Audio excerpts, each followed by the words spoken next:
Hi there, Loy Machedo. It's me to you from loymachedo.com. Who's Loy Machedo? Think personal branding. Okay.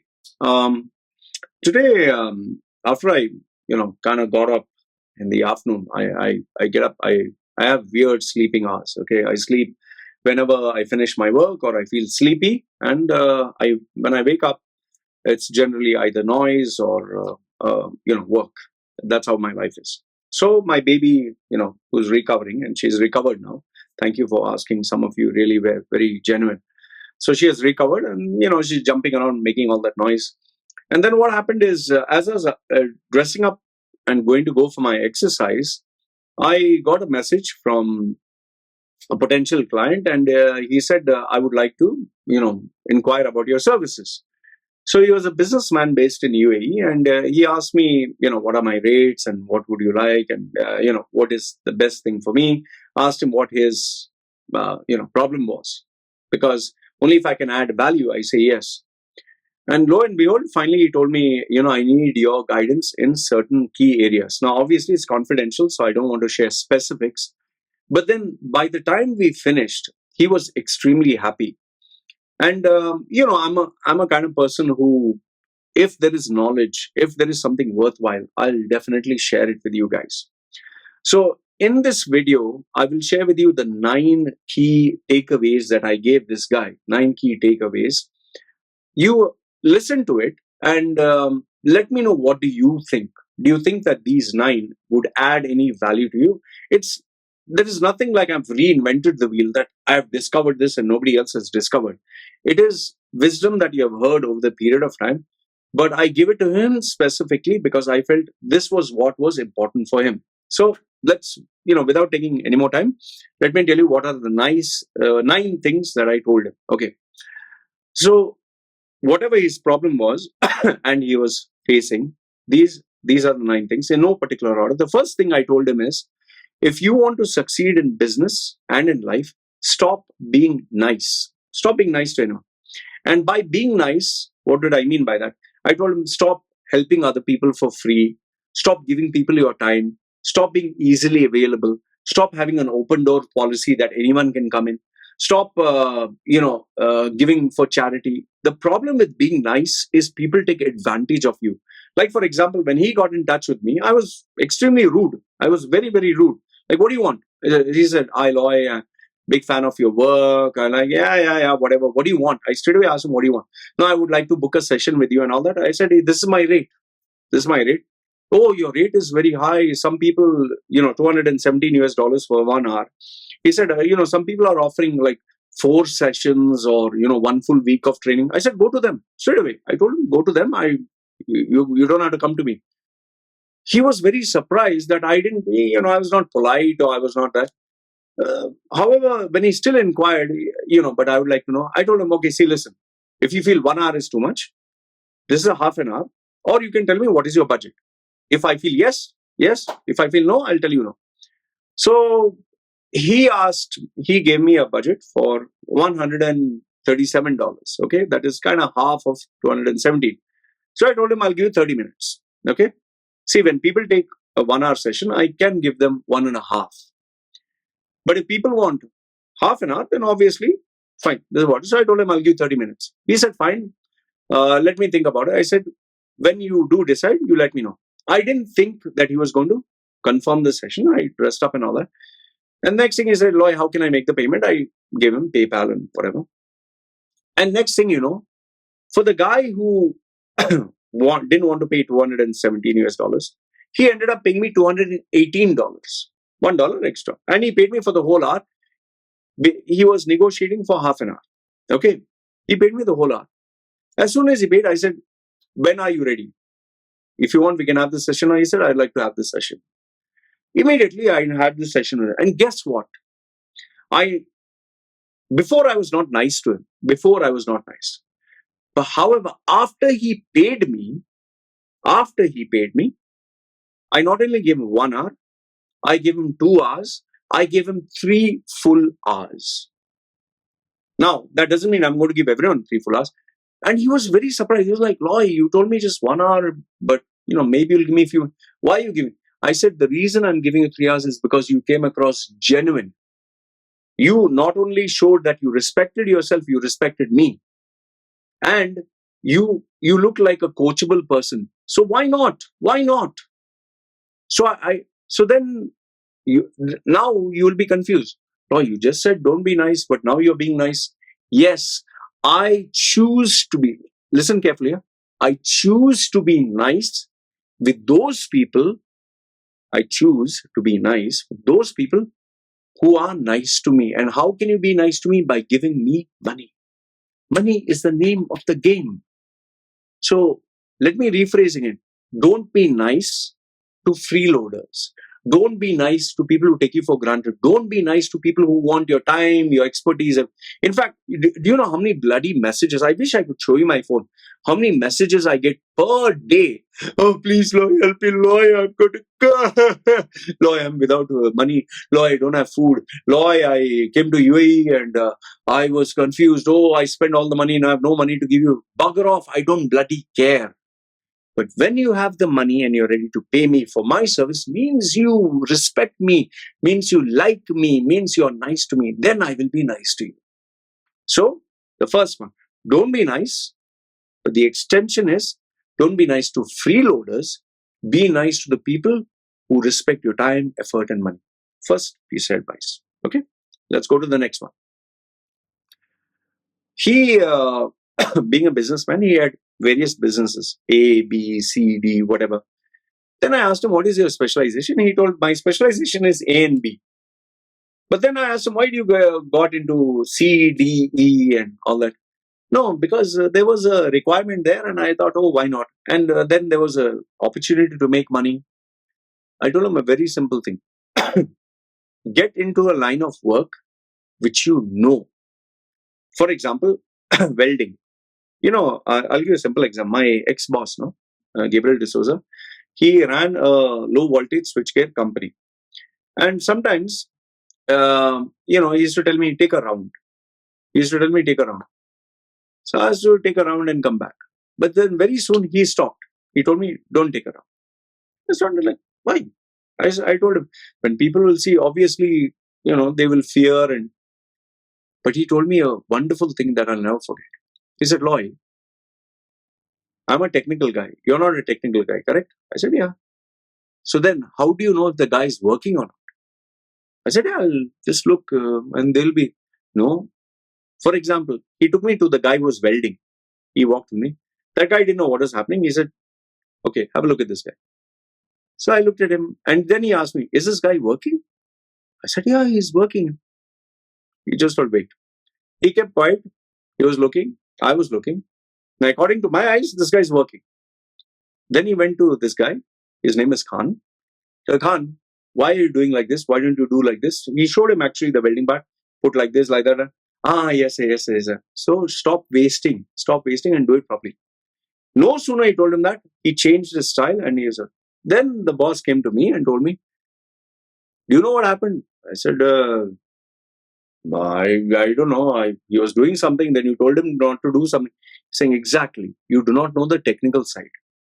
And then he took me towards an area where there was bus bar bending and this and that.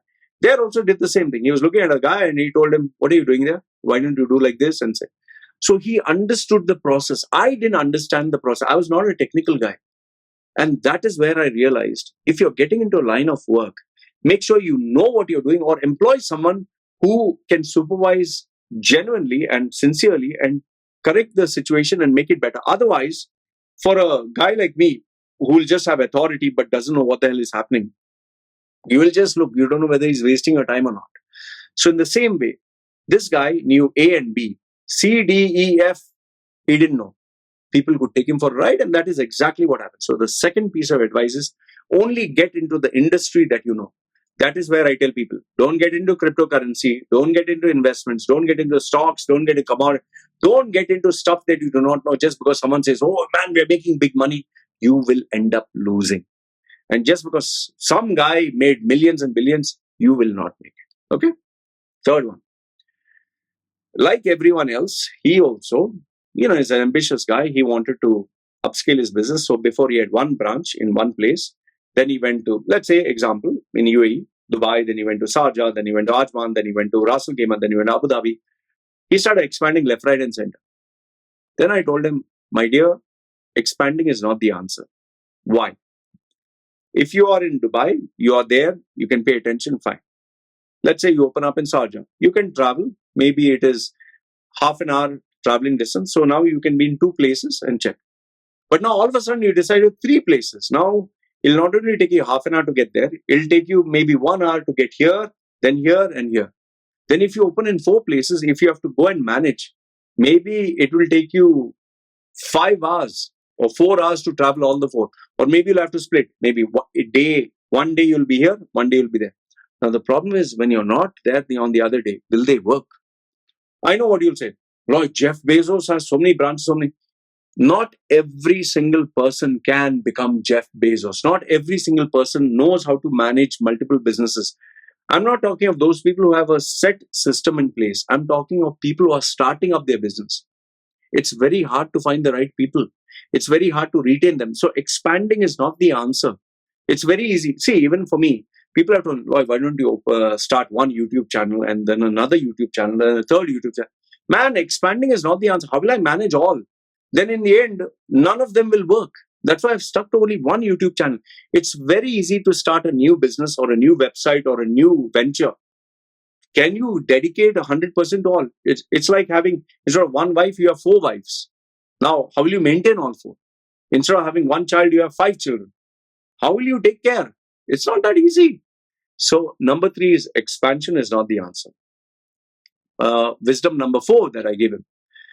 The toughest part of any business, what do you think is the toughest part? I'm sure you know this answer. It's not rocket science. The toughest part is cash flow, maintaining cash flow. Most of the people, when they start up a business, they think to themselves, oh, how much money? I have 100,000 in the bank. How much will it take to run the business? Yeah, it'll take 100,000 to maintain. No. If your business cost is 100,000, you should have at least 5x with you as emergency fund. Means 5x means you have put already the 100,000 and you have 500,000 as backup. Then it's okay. Otherwise, you will see the problem is fixed expenses, sudden expenses, then bad debts, then emergency fund. There are so many variables.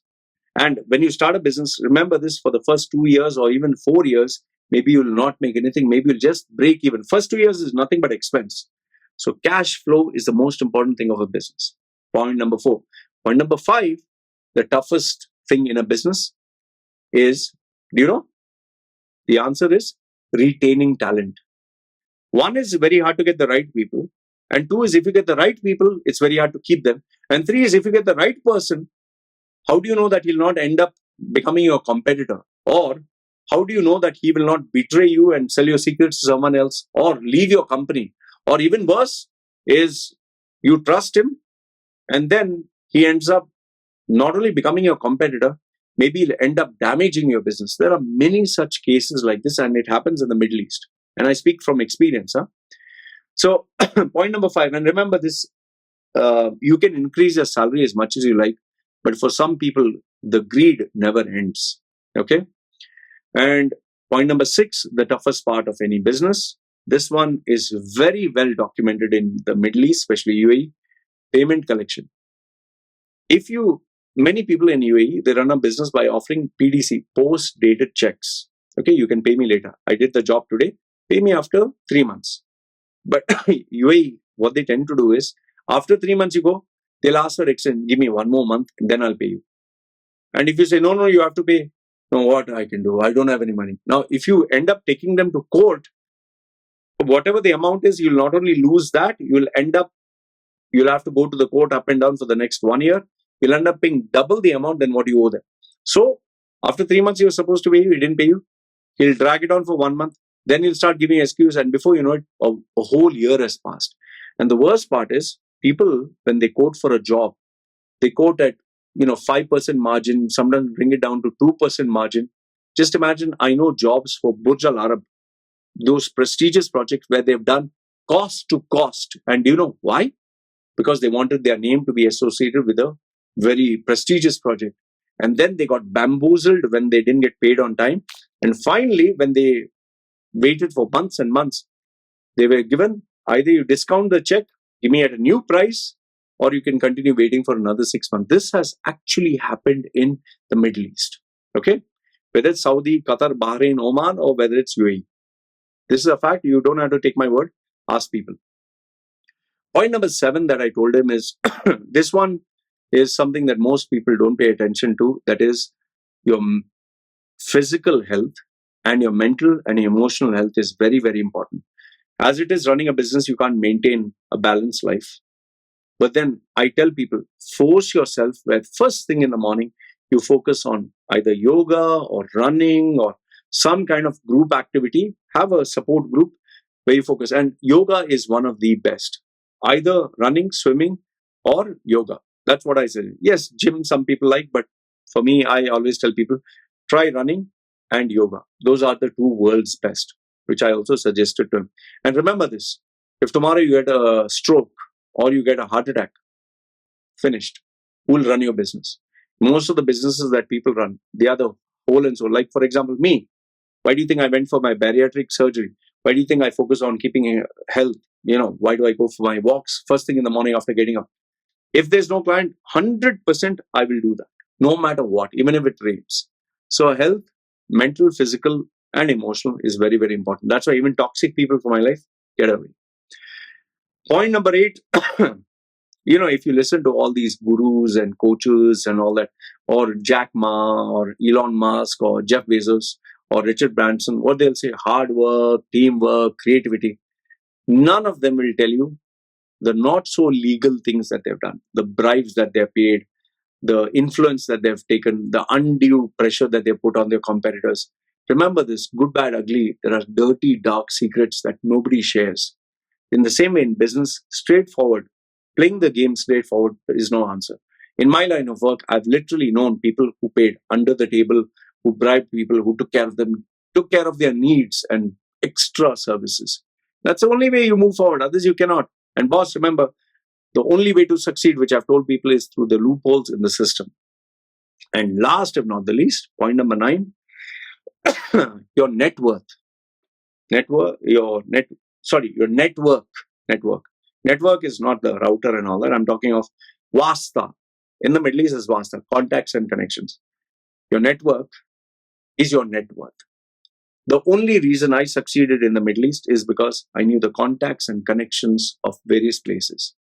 The more people you know, the better it is for you. And how did I get that? Well, I got it through the gift of the gab, which I've practiced over the years and refined it. I have offered value. I've been a good listener. I focused on being likable. And that's the only reason I succeeded. With this face, I didn't have any education, didn't have any qualification. I didn't even have a resume to offer anyone. With all this, I succeeded. Remember, it's how you brand yourself, and that is how they'll perceive you. For me, I created such a large network of people. Few, maybe not very big, but they were useful. And that's how I succeeded. So these are the 9 points that I offered him, which I thought would be very useful for you. Let me know what you think in the comments below. Did you think any of them added any value? And if you would like any more videos like this, feel free, comment down below so that I know that, yes, I can share.